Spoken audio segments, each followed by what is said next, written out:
The market square smelled of trampled hay and horse dung and the sweet rot of bruised apples, and over all of it, faint and sharp, the tang of fear, because a crowd had gathered near the old well, and crowds in Ashden village rarely gathered for anything good. Clara Doyle heard the shouting before she saw the cause of it. She had been crossing the square with a basket of thread and buttons balanced on her hip, on her way home from the draper's, when the noise reached her. A man's voice, thick with drink and temper, rising above a knot of onlookers who had stopped their morning business to watch. "Thief!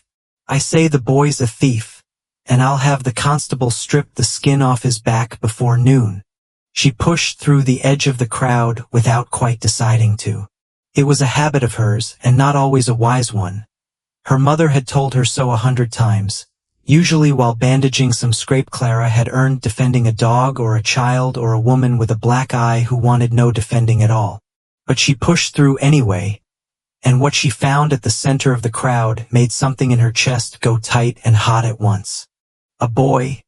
No, not quite a boy, a young man, perhaps 20, though thin in the way that made him look younger, stood backed against the stone rim of the well, his hands raised, palms out, in the universal gesture of a man who has done nothing and knows no one will believe him. His clothes marked him plainly as a stable hand. Rough breeches, a coarse shirt gone gray with work, boots patched at the toe.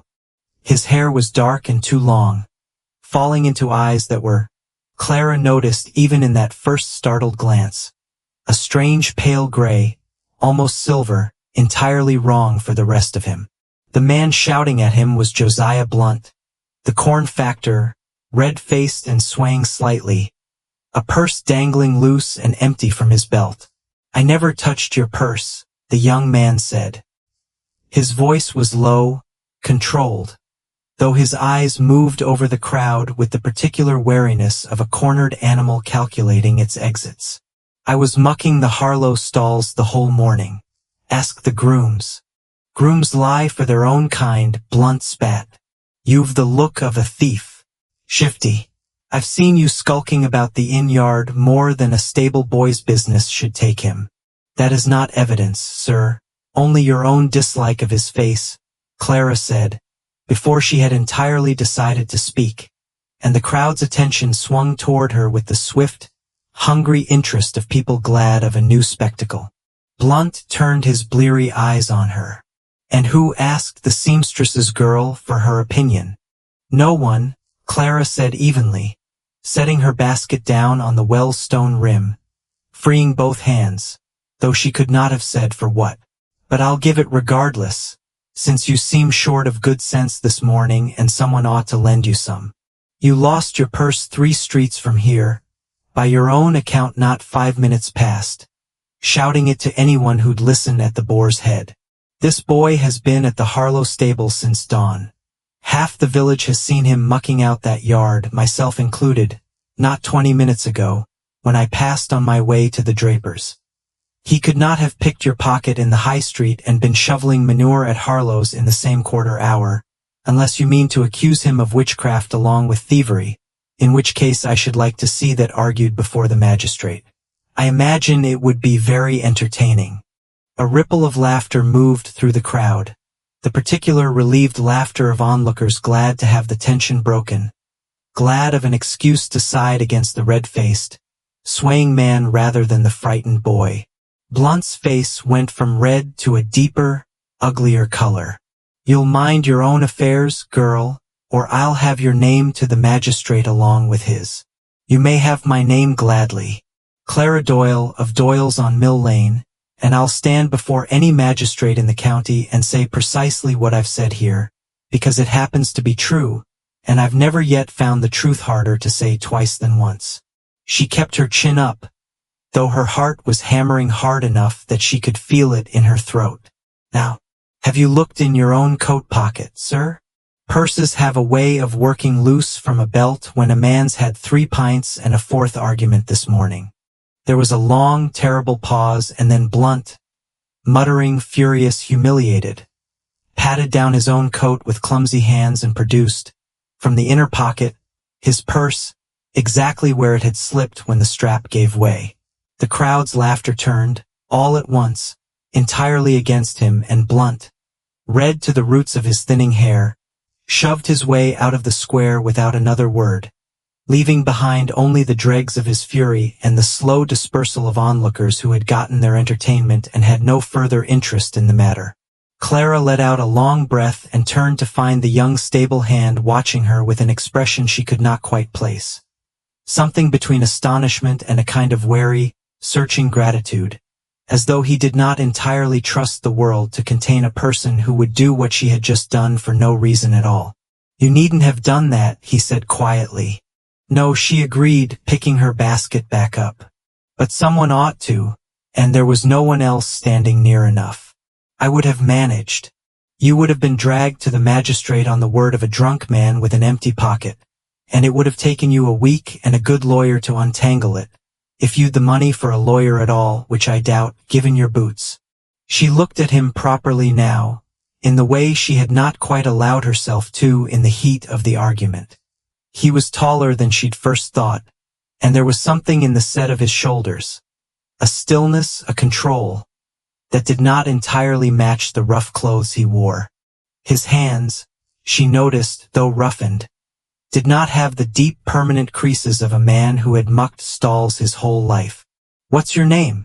He hesitated. She noticed the hesitation, though she could not have said why a stable hand should need to think twice about his own name, and then said, "Ash.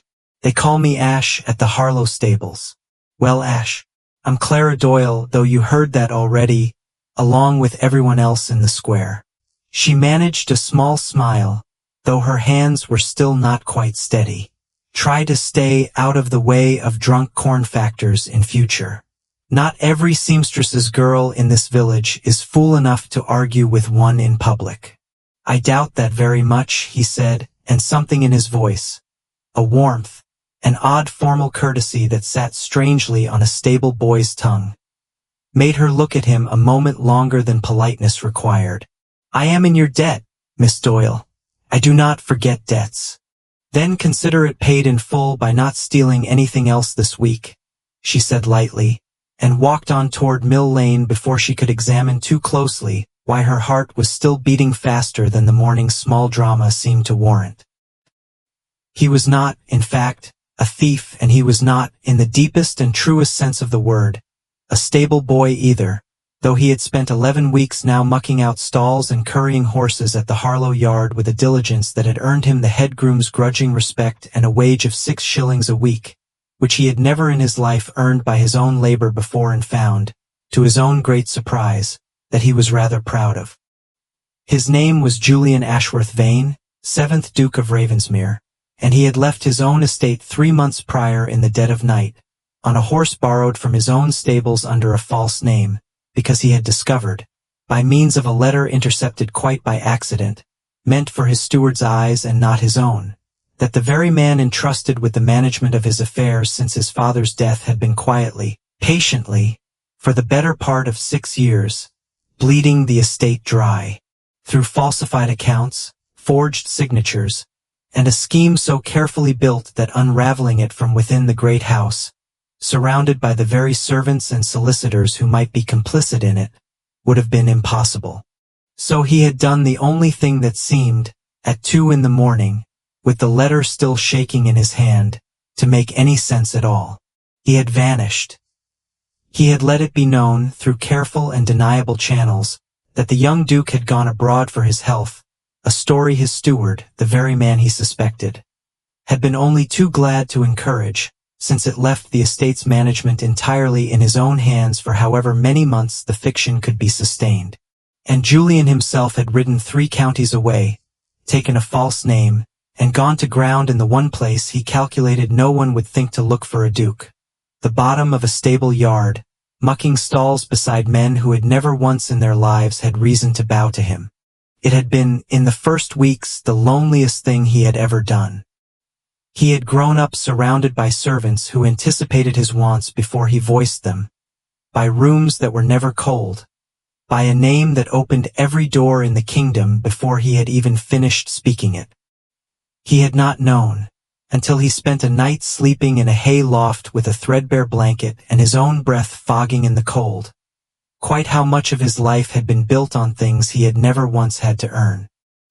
He had also not expected, could not have expected 3 months ago, riding away from his own estate with nothing but a change of clothes and a growing dread in his stomach, that the loneliness would begin to ease, slowly, in the particular unremarkable rhythm of a working man's days.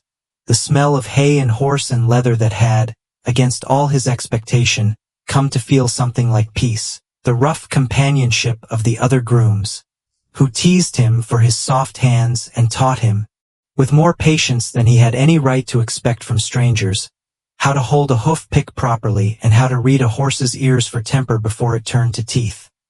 And now, unexpectedly, entirely without his planning for it, the sharp, fearless, generous voice of a seamstress's daughter who had stepped into the center of an angry crowd to defend a stranger she owed nothing at all. He thought of her for the rest of that day, and the day after, with a persistence that unsettled him. He told himself it was only gratitude. He told himself on the third day, when he found an excuse to walk past Doyle's on Mill Lane on his afternoon off and glimpse her through the window bent over a length of blue muslin, that it was only curiosity, the natural interest a man takes in someone who has done him an unlooked-for kindness.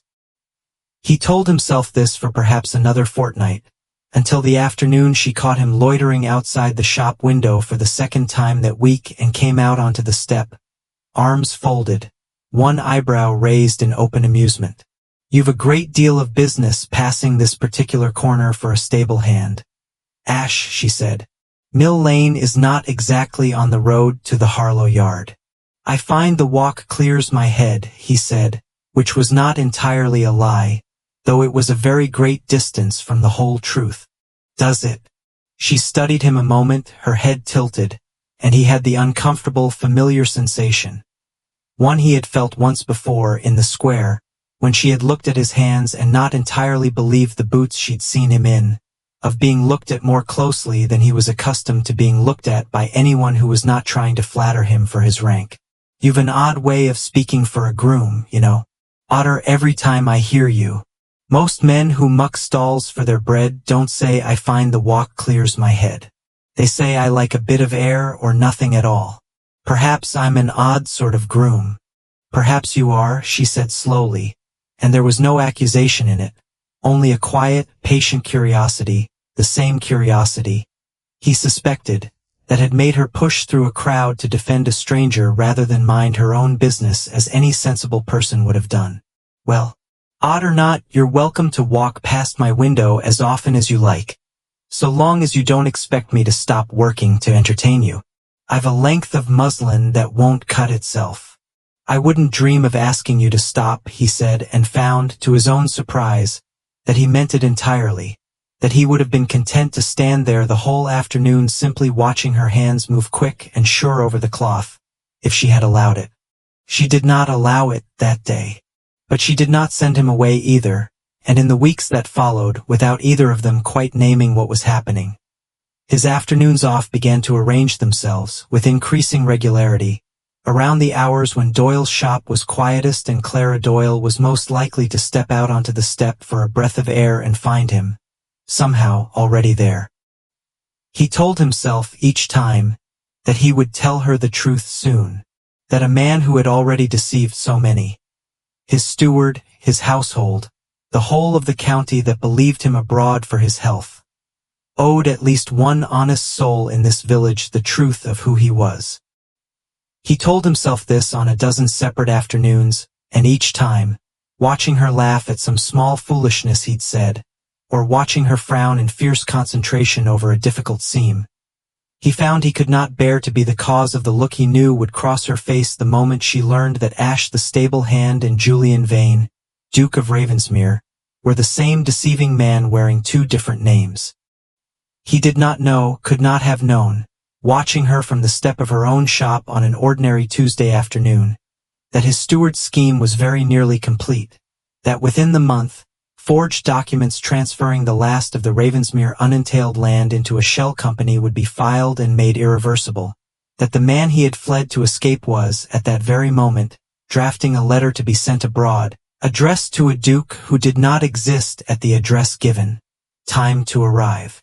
Back marked undeliverable at precisely the moment it would be most useful for establishing, before witnesses, that his grace could not be reached, could not be found, and must, regrettably, given the pattern of his long and unexplained absence, be presumed either permanently abroad or possibly, tragically, dead. A presumption that would open, at last, the final door his steward needed to make 6 years of careful theft entirely, unrecoverably permanent. He had perhaps 4 weeks left to stop it. And he had, sitting on the step of a small shop on Mill Lane, entirely without meaning to, fallen in love with a woman who believed his name was Ash. The letter that changed everything arrived at the Harlow stables on a gray Thursday morning, though it was not addressed to Julian at all, and he would never have seen it if the head groom, a broad, kindly man named Sefton, had not called him into the tack room and shut the door with an expression Julian had not seen on him before. "There's a man been asking after you in the village," Sefton said. "Not by the name Ash. Asking after a young gentleman, dark-haired, gray-eyed, gone missing some months back from a great house 2 counties east. Offering money for word of him." He studied Julian a long moment, the way a man studies a horse he suspects of lameness, watching for the flinch. "I've kept my mouth shut, whatever you are, because you've been an honest worker under my hand, and that's counted for more with me than whatever name you left behind you. But I'll tell you plain, lad, or your grace, or whatever I ought to call you, that sort of asking doesn't stay quiet in a village this size for long. Someone will talk, if they haven't already." Julian felt the floor tilt very slightly beneath him. Who was asking? A hard-faced man in a good coat, come from the direction of the London road. Didn't give a name. Left money with the innkeeper for anyone with information, and a promise of more besides. Sefton's eyes narrowed. Didn't sit right with me, the asking. A man looking for a lost duke ought to look glad at the prospect of finding him. And this one looked, if you'll forgive me saying so, more like a man hunting a debt than a man hoping for good news. Julian's stomach turned to ice. His steward, or, more likely, an agent of his steward's, sent to determine at last, before the final documents were filed, whether the missing duke was dead, abroad, or simply hiding close enough to be found and silenced before he could return and undo 6 years of careful theft. He had perhaps days now, not weeks. He rode that same afternoon to the posting inn on the London road and sent, at last, the letters he should have sent months before. One to his godfather, the Earl of Marchmont, a man of unimpeachable honesty and considerable influence, laying out the whole of his steward's scheme in careful, damning detail, and begging him to ride at once to Ravensmere with whatever men of law he could gather. One to the Lord Chancellor's office, a formal notice of the Duke's continued and entirely voluntary existence, meant to close, in a single stroke, whatever door his steward had hoped to open through presumed death or abandonment. And a third letter, which he wrote last and tore up twice, and finally sent unaltered though his hand shook writing it. A letter to Clara Doyle, which he did not send by post at all, but carried himself on foot to the door of the shop on Mill Lane, arriving just as she was drawing the shutters closed for the evening. Her face lit, as it always did now, before she caught the look on his own face, and the light in her eyes dimmed into concern. "What's happened? You look as though you've seen a ghost." "Not a ghost," he said. "The opposite, rather. I am about to become extremely inconvenient to a man who has spent a great deal of effort believing me dead." He drew a breath. The evening air smelled of coal smoke and the first cold edge of autumn, and somewhere down the lane a dog was barking at nothing. "Clara, I have to tell you something, and I am afraid it will change the way you look at me, and I find, having thought of nothing else the whole ride here, that I would rather lose your good opinion telling you the truth than keep it one day longer under a lie." She set down the shutter she had been holding and folded her arms, her chin lifting in the same fearless, unflinching way it had lifted in the market square 3 months before, facing down a drunk man twice her size. "Then tell me," he told her. He told her his true name, and his true rank, and the letter that had sent him fleeing his own house in the dead of night, and the 11 weeks of mucking stalls under a false name that had begun, he confessed, as pure necessity and become, somewhere in the telling of it, the closest thing to happiness he had known in years, because of the stables, and the ordinary rhythm of honest work, and more than either of those, because of a seamstress's daughter who had stepped fearlessly into the center of a hostile crowd to defend a stranger she owed nothing at all. Clara did not speak for a long while after he finished. The last of the daylight was going gray and gold behind the rooftops of Mill Lane, and her face, in that failing light, was very still and very hard to read. "You are a duke," she said at last, testing the word the way a person tests ice before trusting their weight to it. I am sorry I let you defend a stable boy in that square without telling you what you were truly defending. I am sorry I let you cut a length of muslin every afternoon while a man who owns 3 estates and a seat in the House of Lords stood on your step pretending his only trouble in the world was a sore back from an honest day's mucking. Sorry. She said the word flatly, and he could not tell in that moment whether it was anger building behind her stillness or something else entirely. You let me argue with Josiah Blunt in front of half the village, thinking I was defending some poor friendless stable hand who'd have no recourse if the magistrate turned against him, when the whole time you'd have had lawyers and lords and half of London at your back the instant you spoke your true name.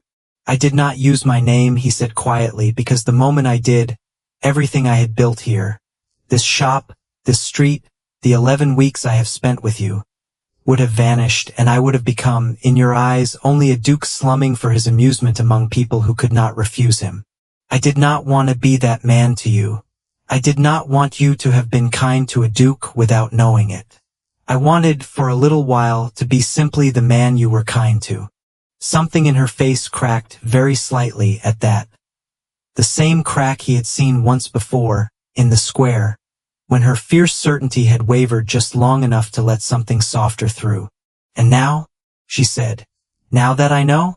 Now I am asking you," he said, and his voice was not quite steady, "to forgive a man who lied about his name for the best reasons he had, and to consider whether the man underneath the lie is one you might still be willing to know. I have very little time, Clara.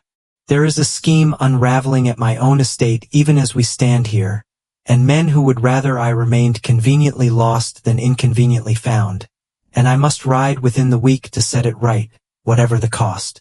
I could not go without telling you the truth first. I could not let you go on believing a story that was only half real." She was quiet a long moment, studying his face in the failing light with the same close, searching attention she had once turned on his too clean hands and his too careful speech, and he found himself holding his breath, exactly as he had held it months ago, listening through a doorway to a letter read aloud in a stranger's kind voice, though this was a different house, a different secret, and this time there was no letter to hide behind it all. "I did not defend you in that square because I thought you friendless," she said at last, slowly. "I defended you because a man was being wronged in front of me and I could not stand by and watch it. I would have done the same for a duke or a beggar, and it would have made no difference to me at all which one you turned out to be." Her mouth curved very slightly, the first softening he had seen since he began his confession. "It only troubles me that you thought it might. Then you are not." "I am angry," she said plainly. "You lied to me for 11 weeks, and I do not forgive that lightly, whatever fine reasons you dress it up in. But I understand, too, what it is to be looked at for what you are rather than who you are. I have spent my whole life as the seamstress's daughter, and I know what it costs a person to finally meet someone who looks at them and sees only themselves. I imagine that is a very rare thing, for a duke." She looked at him steadily. "Go and set your estate right, your grace. Ride tonight if you must. And when it is done, if it is done, and you are still the man who stood on my step pretending his only trouble was a sore back, you may come back to Mill Lane and ask me properly whether I'll have you, name and title and all, and I will give you my honest answer then, when there is no scheme left hanging over either of our heads to muddy it." He took her hand, the hand that had defended him in a crowded square, that had guided cloth and needle through 100 quiet afternoons while he stood on her step and fell slowly, entirely in love, and pressed it once, gently, the way a man presses the one steady thing in a world about to come apart around him. "I will come back," he said. "I promise you that, whatever it costs me." It cost him a great deal in the days that followed. A hard ride through 2 counties, a confrontation in his own study with a steward who went, in the space of a single sentence, from confident to ashen-faced, a magistrate's hearing conducted with the particular grim thoroughness of the Earl of Marchmont, who had never in his life forgiven a betrayal of trust and did not intend to begin with this one. The forged documents were seized before the final filing could be made. The stolen accounts, painstakingly traced across 6 years of careful theft, were recovered nearly in full. The steward, whose name Julian found he could no longer bring himself to speak aloud, was removed from the estate in disgrace and handed, along with a thick file of evidence, to the proper authorities of the law. It was nearly a month before Julian could ride back to Ashden.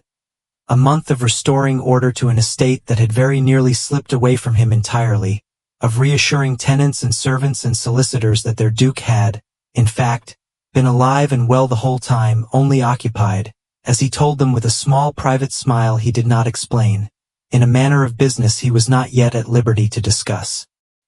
He arrived at Mill Lane on a bright, cold afternoon in his own coach, in his own name, in a coat that fit him properly for the first time in months, and found Clara Doyle exactly where he had first properly seen her. Bent over her work at the shop window, a length of green wool this time instead of blue muslin, her hair coming loose at her temple in the same way it always did by mid-afternoon. She looked up at the sound of the coach, and her face, when she saw him standing in the street in his true clothes, his true name written plainly in every line of his bearing at last, went through a series of small changes, surprise, and something that might have been relief, and finally, unmistakably, a slow and genuine smile. "You came back," she said, stepping out onto the step. "I promised I would. You look very different in that coat," she said, studying him with the same frank, unhurried attention she had always turned on him. "I find I liked the other one better. It suited you more honestly, somehow, even when it wasn't the truth." "I have kept it," he said. "The stable coat. I could not bring myself to leave it behind. I think I shall keep both if you'll have me. The Duke's coat for the business a Duke must do, and the other for whatever ordinary happiness I might be permitted alongside it." "And which one were you wearing," she asked, "when you fell in love with me? I should like to know which man I'm truly getting, before I give you my answer." He considered the question with the seriousness it deserved. "Both," he said finally. "I fell in love with you the day you stepped into that crowd, not knowing or caring what I was. And I have gone on falling in love with you every single day since, in whichever coat I happened to be wearing.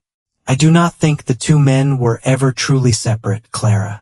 I only needed you to teach me that a duke was allowed to be an ordinary man too, some days, and still be worth loving." She was quiet a moment, the wind catching the loose strands of hair at her temple, and then she stepped down from the shop step and crossed the small distance between them and took his hand. The same steady, capable hand that had once guided cloth and needle, that had once been raised, fearless, against an angry crowd on his behalf. "Then yes," she said simply, "I'll have you, your grace. Both coats and whatever's underneath them." They were married the following spring, in the small church at Ashden rather than the grand chapel at Ravensmere, because Clara had asked for it and Julian had refused her nothing since the day she gave him her answer on the shop step. Sefton, the head groom, gave away the bride, since Clara's own father had died some years before, and stood through the whole ceremony with an expression of fierce, proprietary pride, as though he had personally trained the groom for exactly this purpose, which, in his own way, he rather had. The old stable coat hung ever after in a cedar chest at Ravensmere, carefully kept, and Julian wore it still, some mornings, when he walked out to the stables to see to the horses himself, because Clara had told him once that she preferred him in it, and because he had learned, in the end, that the truest measure of a man was not the coat he wore, but the honesty with which he wore it, and he intended, for the whole of the long happy life that followed, to wear both of his very honestly. Indeed, thank you for staying with this story until the very end. If this moved you, please like, share, and subscribe. Your support keeps these stories alive.